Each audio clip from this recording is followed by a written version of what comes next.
So ராஜா sir டியூனில் start பண்ணி பீத்தவனோட பிஜிஎம்ல முடிக்கிறோம் அப்படின்னு சொல்லிட்டு ஒரு பாட்டு ரிலீஸ் ஆகிருக்கு. ஸ்டார்ட் ஆகுது அகத்தியன் அப்படின்ற ஒரு படத்துல இருந்து காற்றின் விழி அப்படின்னு சொல்லிட்டு ஒரு பாடல் வந்து ஃபர்ஸ்ட் சிங்கிள் ரிலீஸ் ஆகிருக்கு யுவன் சங்கர் ராஜா இசையில.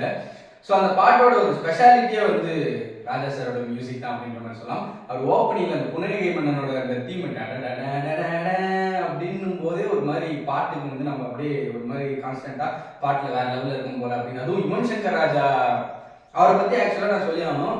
ராஜா சாரோட ஒரு பாட்டை தைரியமா தொடுற ஒரே ஒரு மியூசிக் டைரக்டர் யாருன்னா அது வந்து யுவன் சங்கர் ராஜா தான். அவரோட பையன் அப்படின்ற ஒரு விஷயத்துக்காக இல்லை, உண்மையிலேயே அந்த டியூனை எடுத்து அந்த டியூனோட ஒரு உண்மைத்தன்மை குறையாம அட் த சேம் டைம் அவரை புதுசாக ஒரு விஷயத்த பண்றது வந்து யுவன் சங்கர் ராஜா அப்போத்திருந்தே பண்ணிட்டு இருக்காரு. அது வந்து சில பாடல்கள் வந்து அவர் வெளியில சொல்லியிருக்காரு, சில பாடல்கள் வந்து வெளியில சொல்லல. ஆனா இந்த பாடல் ஒரு பெர்ஃபெக்டா ஒரு ட்ரிபியூட் கொடுக்குற ஒரு ஸ்டைல தான் வந்து இந்த பாட்டு வந்து இது பண்ணியிருக்காங்க.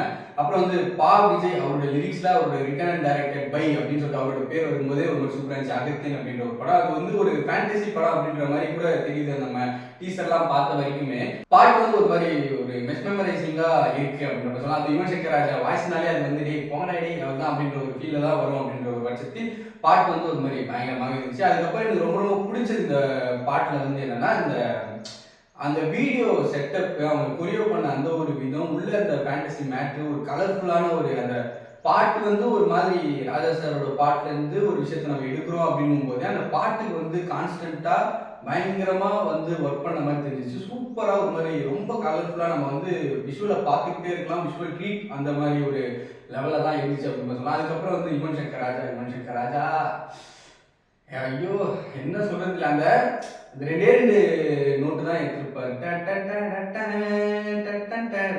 அதுக்கு அந்த ரெண்டு பீட்ல ஒரு பாட்டு பண்ண முடியுமா ஒருத்தன்?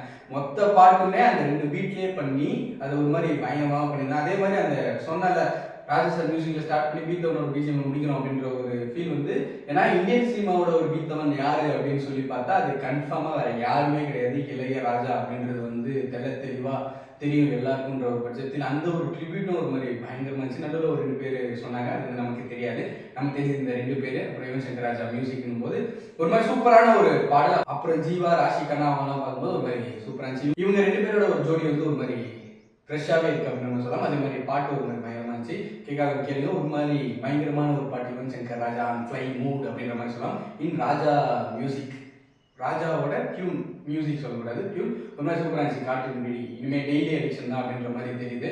சொல்ல முடியாது, சில பேர் அண்டர் ரேட்டடாக கூட இருக்கலாம், ஆனால் ஒரு மாதிரி சூப்பராக இருந்துச்சு பாட்டு.